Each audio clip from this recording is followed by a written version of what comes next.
Now, when it comes to investing, many people prefer to do it themselves, but there are times when you might want to get advice from a professional. And indeed, there are lots of services out there which you can use. So in this video, what I'm going to do is say, if you are going to go to one of these advisors, what are the 10 questions you should ask them in order to make sure that it's a good fit for you and that you're going to be happy with the service that they provide? Because often it can be an expensive service, so you don't want to make a mistake. Now, in this video, I won't deal with how to find one of these advisors. You can look online, of course, find a financial advisor using Google, but there are also services out there which you can use online which match you up with an advisor, such as Unbiased or Vouched For. So let's start off with the first question, and this is, what is your investment philosophy? Which sounds quite vague and philosophical, but in fact it's a very practical question. For example, if you've listened to many of my videos, you know I'm a big fan of passive investing, where you simply track markets using very cheap funds. Alternatively, you could go down the active approach, where you pay a fund manager more, the fees are usually higher, to stock pick and beat the market. Now, the vast majority of evidence shows that once you subtract the fees over a 10-year period, say, about 80% of active managers fail to beat the benchmark, their passive equivalent fund. And this is evidence from the S&P Index versus Active report, which is published regularly. And this result is true almost for every region globally, and it applies to multiple markets. So it's not just about stock funds, it's also true of bond funds. So the question is, are they into active investing or passive investing? And if so, what's the evidence behind that philosophy? If they are going to go down the active route, then what benchmark are they comparing those active funds with? That's very important. Often they use a very weak benchmark, which is easy to beat. If you use a global index like FTSE All World or MSCI All Country World Index, that's actually performed very well, and it's beaten a lot of these very expensive actively managed funds. So just be sure that when they say we beat the market, what market are they beating? And over what period have they beaten that market for a particular fund manager, or if they're providing the actual choice of funds for their service? Another question might be, what suite of funds do you consider? And how do you select those funds which you potentially offer your clients? What's the due diligence behind it? What's the rationale? And what would lead you to actually drop one of those funds if it started underperforming? And a good question is always, do you invest in those funds yourself? Because if they don't eat their own cooking, that's always a red flag. The second question is, are you independent? Now, this will be slightly different in the US, as we'll see in a moment. But in the UK, there's a very specific meaning of what an independent financial advisor is. So if they are an independent financial advisor, what that means is that they can give you unbiased advice from a very large suite of companies which offer lots of products. Whereas if they're a restricted advisor, they'll only be able to offer you a restricted range of products from a restricted range of providers. That's not necessarily a bad thing. It may be that the providers, even for a restricted advisor, might be able to provide you with everything you need. But just be aware of that distinction. Now, in the UK, the system under which we operate, the legal system, is one of suitability. You tell the advisor your circumstances and they match you to a portfolio which they will tell you is appropriate. If it turns out not to be appropriate, then you can complain to the financial ombudsman and you could be able to get compensation. Now, in the US, the regime's slightly different. They have something called fiduciaries, and this is a much more stringent way of approaching advice, in my opinion. Instead of just ticking legal boxes to show that they've done their due diligence to match you to the right portfolio, a fiduciary literally has to put your interests above theirs. Now, this produces a much better alignment of interest between you and your advisor. I dream of the day when UK advisors will also be fiduciaries in the strict sense. Now, I'm not saying that some of them don't have that mindset. I think many of them do, and they literally want the best for their clients. But for others, it is just an asset gathering game. So it's a job of gathering clients and then servicing them as little as possible to maximize profit. So hopefully these questions will help you avoid that kind of advisor. Another great question is, what services do you provide? Because it could be that you only want a restricted piece of advice and that's it. It's just one transaction and you're done. Other people will want an advisor to manage everything for them forever. They just don't want to know really about how their money's invested.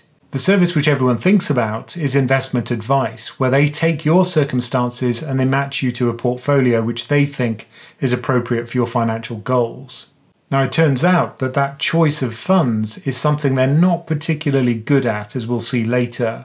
More useful, I think, are things like retirement planning, coming up with a plan and showing you how to execute it, and if you want, they'll execute it for you. How much do you have to save in order to be able to retire? That's often a question people ask, and using cash flow modeling tools, an advisor will be able to come up with an answer to the question. Another thing they can help with is tax planning. It's almost impossible to know all the ins and outs of the tax system in any country, but it makes sense to use that tax system as efficiently as possible, and they'll be able to advise you how to do that. Part of that is estate planning. If you want to leave money to your children, your family, or some third party, how can you do that tax efficiently? And they can help with that in some cases. Other advisors specialize in particular things, such as mortgage advice, which mortgage is going to be best for you given your circumstances. Or possibly insurance, which insurance is best for your home, for your car, for your life, and they can advise about that in some cases. Some advisors will also be able to help you on things like budgeting and saving. How can you tweak your expenses so that you have more money to save for retirement? So it's probably worthwhile asking what their specialties are and whether they provide the services which you require. It may just be that you want one of them, for example, such as transferring your pension, and you just want advice about that specific thing. Now we get to a kind of awkward question which you might be slightly embarrassed to ask, but which is probably worthwhile asking, which is how they think they add value. Now, a piece of research by Vanguard, which I found really fascinating, tried to put numbers on this. They tried to do research to see which services provided by advisors produce the greatest increase in wealth for their clients. And the absolutely shocking one is asset allocation. In other words, deciding how much goes into stocks and bonds, or maybe commodities, real estate, any other asset class. Vanguard's estimate of the return added value there was 0. There was no added value at all. Whereas the most important value add, the biggest value add numerically, was coaching, behavioral coaching, stopping you from doing crazy things, overreacting during market crashes, for example.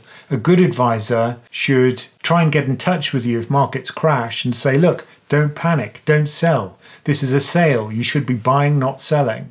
Or if there's a huge euphoric rally, they should try and avoid you piling into the next shiny red ball. So if it's an advisor where they actively try to teach you what to do rather than just telling you what to do, I think that's a really important thing. If you add it all up, it comes to a potential gain of 3% per year. So hopefully the value add will be greater than the fee that they're going to charge you. So net, you'll be better off than you were. Now, it's useful to be able to talk to other people in a less formal way than you would with a financial advisor, and our community offers a way to do that. Turns out we have some advisors in the community itself and some ex-finance people, a huge amount of collective knowledge, plus people who are just new to investing. So if you want to learn more about that, just go to our website, PensionCraft.com, and there'll also be a link in the description below. Another question to ask is, how are you compensated?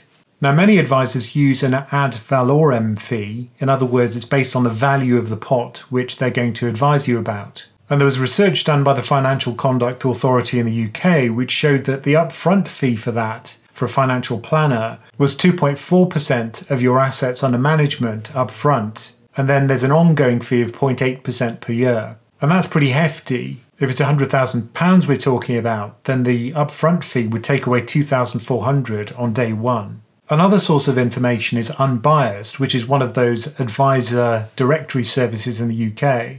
And they found that advisors typically charge between 1 and 2% of the pot that they're discussing with you. So, for example, 2% of your pension pot. But they also note that if you have larger assets, then the fee goes down often. Now, if you want specific jobs done, then that can be relatively cheap. So, for example, if you want help setting up an ISA, the fee for that, on average, according to Unbiased, is £300. If you want advice on a defined benefit transfer, which is worth about £100,000. The fee for that, on average, about £2,500. So these are percentage fees. If you have a very large amount of money that you're going to be talking about, then a flat fee probably makes a lot of sense. So another red flag to look for is look on their website for the advisor you may approach and see if they're upfront about their fees. If fees don't register on their front page of their website, well, why not? They should do. And some advisors charge a flat fee, which I think is a much fairer model, or perhaps an hourly fee, depending on how much work they do for you. I think it's kind of crazy to charge 10 times as much for a 10 times larger pot. Is that because the quality of advice improves tenfold? I don't think so. So I think a set fee for a set piece of work makes more sense, or perhaps an hourly fee model, which is what you'd get from other professional services, like a lawyer. Now, when I made this list, I threw it open to all of our members in PensionCraft, our community, and they came up with loads of questions. Some of the questions here came from them, but this one came from an advisor who I happen to be friendly with. And I think it's just a brilliant question because it's open-ended. And the question is it better to pay off a mortgage or invest your money instead? And his point was just brilliant. If the advisor is adamant that one is better than the other, he is likely a charlatan. The correct answer, in my view, is something like, what do you think? Or it depends if the decision is emotional or economical. Now, I've made videos about whether it's better to pay off your mortgage or invest, and I agree, I think it is a psychological decision. A lot of people like the comfort of owning the bricks and mortar that they live in. So really you could ask any of these A or B questions and see if they come up with a really definitive answer. And if they do, well, maybe they're not the right person. They should argue both sides, I think. And this leads on to another great question, which is what will our relationship be like?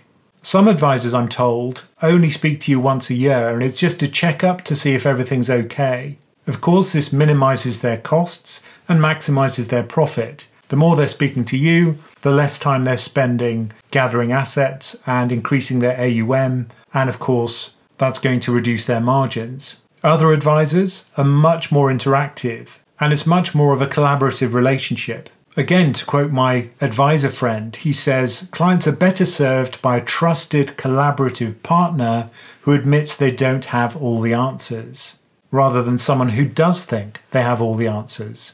Or it may be that you don't want that kind of relationship, a long-term one. All you want is a short-term steer to get you started. Do you have enough to retire? Is this portfolio okay, or is it too risky?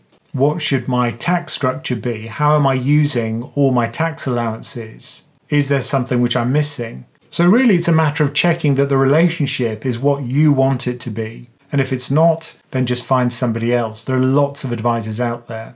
Another question, which is really informative, but they may not be willing to answer, is why did your last few customers leave? It'll never be the case that an advisor will always be matched up perfectly with their clients. There will always be disgruntled people who didn't think they got what they expected, or who simply were just a bad fit. But it's always interesting to know why those people left. Now, you can go by recommendations. The difficulty there is that what you want from the advisor may be very different from someone else. I often hear from people who say, a friend of mine told me this advisor was good, but when I tried them, it just wasn't great at all. So while a recommendation can be useful, it's not always necessarily going to point you to an advisor that's good for you. Now, each advisor will probably have a typical customer in terms of their age, but also the amount of money that they manage for their typical customer. So if you go to an advisor who usually deals with billionaires and you only have a few $100,000 to invest, they may not be the best fit for you. They may not be good at crafting a portfolio or advising people who have less to invest. Or perhaps they specialize in people pre-retirement or post-retirement. So it's best to know what typical client they're serving to ensure that you fit into that niche, because that way there's more likely to be a fit between you and the services they provide. Now, the final question, and yes, this came from one of our members, and it was a bit tongue-in-cheek. There's a lot of banter in our community, of course. The question is, do you have a yacht? Now, I always think if an advisor is very, very wealthy, it's not necessarily because they're very good at their job. It might be because they're charging very high fees and their heart's in the wrong place. If their goal is simply to make as much money in this career as possible, and it's not going to be to service their clients and give their clients the best outcome, then that could be a problem. There was a very good finance book written about 50 years ago, which is called Where Are the Customers' Yachts? The point being that the finance industry is very good at lining its own nest, but maybe not so good at lining the nest of its clients. So maybe just look in the parking lot and see what kind of car they drive and just try and sound them out about what their motives are. Again, my advisor friend came up with a great question to do with this theme, which is, where do you plan to be in 10 years' time? So he's saying that if they have an investment philosophy and plan to be around in 10 years' time, that's much better than someone who's just about to retire themselves. They're tired of the profession, they want to sell up, and so they're not going to craft you the best long-term plan. Instead, they'll be focused on quick wins, which are going to be more profitable for them. So I hope that's helped you come up with your own list of interview questions for your financial advisor. I think if you are going to have a long-term relationship with them, then it's important to get that fit right. And it is a relationship, and it is something where you will have regrets later on if you get it wrong. Now, our community is also a good place to have accountability and to speak to other people when you're feeling a bit unsure about a particular topic or some piece of news, or just want to have a laugh, because as you saw, we have some tongue-in-cheek remarks as well about yachts. But if you do want to learn more about joining our community, just go to our website, PensionCraft.com, and look at premium membership. And as always, thank you for listening.